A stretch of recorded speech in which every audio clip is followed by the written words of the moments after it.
Hello दोस्तों। हम अपने इकोनॉमी लेक्चर को आगे बढ़ाते हुए इस सीरीज़ को आगे बढ़ाते हुए आज फिर इकोनॉमी पढ़ेंगे 9th क्लास की।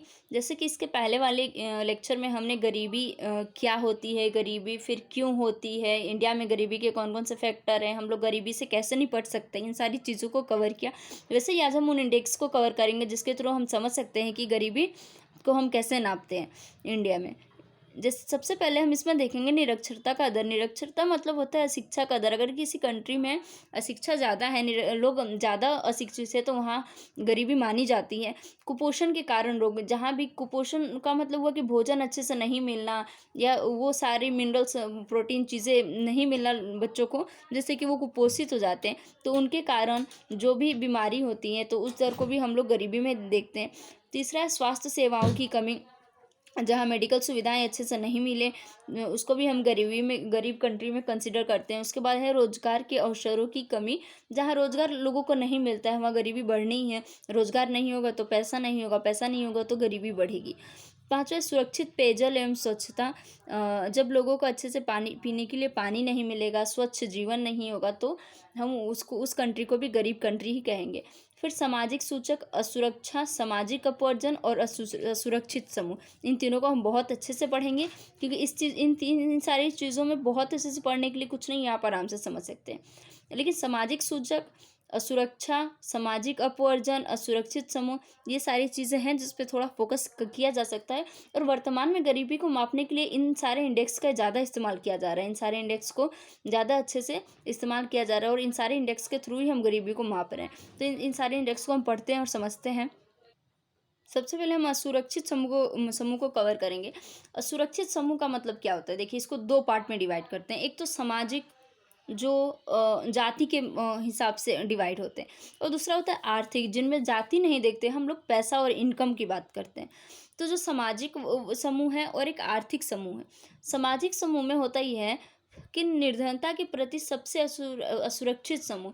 इसमें देखेंगे हम अनुसूचित जाति, जनजाति, ये दो जातियां आती हैं, जिसमें अनुसूचित जाति के अंतर्गत आने वाले लोग, अनुसूचित जनजाति के अंतर्गत आने वाले लोग, इन सबको हम कहेंगे कि ये लोग निर्धनता के प्रति बहुत ही सुरक्षित है। मतलब कि इनमें गरीबी अभी भी बहुत ज़्यादा है, इसमें काम करने की ज़रूरत है हमें।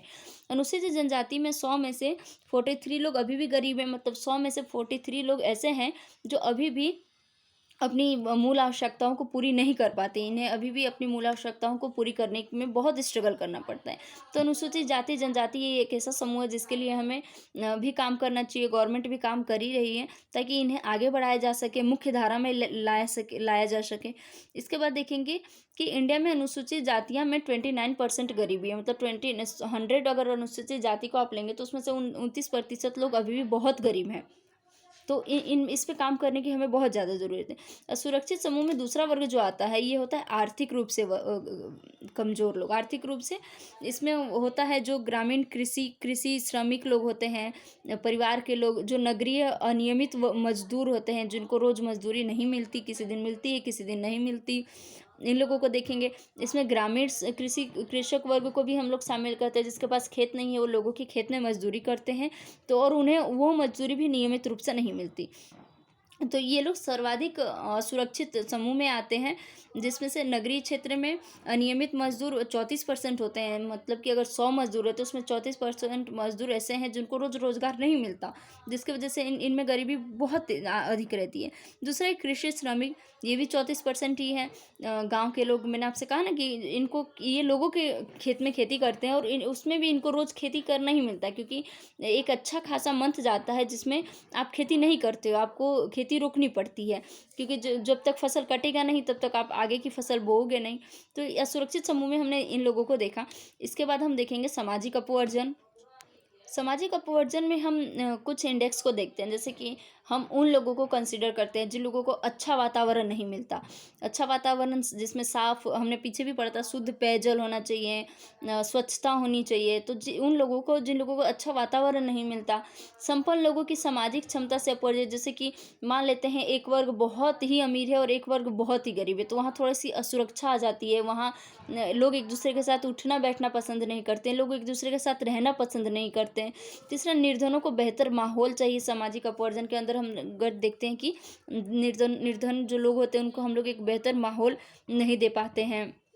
एक खास समूह को लाभ और अवसर से अपवर्जित रखना। जैसे कि मान लेते हैं कोई नौकरी की बात हुई तो हम लोग पहले उन लोगों को आगे करते हैं जो लोग अच्छे हैं, न कि उन लोगों को जो लोग गरीब हैं। तो उन लोगों को नौकरी में आगे बढ़ाना या मुख्य धारा में लाना, इन सब में सामाजिक अपवर्जक शामिल होता है। सामाजिक अपवर्जक का एक बहुत बड़ा रीज़न हम लोग देखते हैं कि अपवर्जक मतलब होता है कि जिनको छाँट के आप लोग चलते हो, कि गरीबी एक रीज़न है कि हम उस समूह को या उन लोगों को पहले ही से ही छाँट के चलते हैं हर चीज़ में, कि नहीं हम उन्हें मुख्य धारा में नहीं ला सकते इसलिए क्योंकि वो गरीब हैं। इसके बाद हम देखेंगे असुरक्षा। असुरक्षा में हम देखेंगे प्राकृतिक आपदा के दौरान प्रभावित वर्ग। जैसे कि मैंने आपसे कहा ना कि एक वर्ग है जो गरीब है, और मान लीजिए कोई प्राकृतिक आपदा हुई तो हम उसको बहुत बाद में वहाँ तक जाएंगे और वो सबसे ज़्यादा प्रभावित होगा वो वर्ग। पहले हम एक अच्छे खासे वर्ग को, जो कि अच्छे लोग हैं, उनको देखेंगे। लेकिन ये वर्ग सबसे ज़्यादा प्रभावित होता है, यहाँ तक सहायता बहुत कम पहुँचती है, जिसमें पिछड़ी जातियाँ हैं, मजदूर वर्ग हैं, जिसमें कि विधवा है, विकलांग लोग हैं। असुरक्षा, इन लोगों में असुरक्षा की भावना बनी रहती है या आगे भी बने रहने की संभावना रहती है। इसके बाद हम देखेंगे सुरक्षा के ये लोग प्रतिस्पर्धा में बहुत पीछे रह जाते हैं, शिक्षा में पीछे रह जाते हैं, स्वास्थ्य में पीछे रह जाते हैं, रोजगार के अवसर में पीछे रह जाते हैं।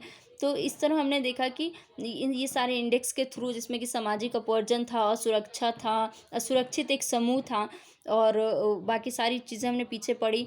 इन सारे इंडेक्स के थ्रू हम समझने की कोशिश करते हैं कि हम कैसे कैसे भारत में निर्धनता को माप सकते हैं, और इनको माप के इन सारे फैक्टर्स पे काम कर सकते हैं, और काम करके हम निर्धनता को ख़त्म कर सकते हैं। Thank you. जय हिंद। मेरे लेक्चर को देखिए, सब्सक्राइब कीजिए मेरे चैनल को, शेयर कीजिए। जय हिंद।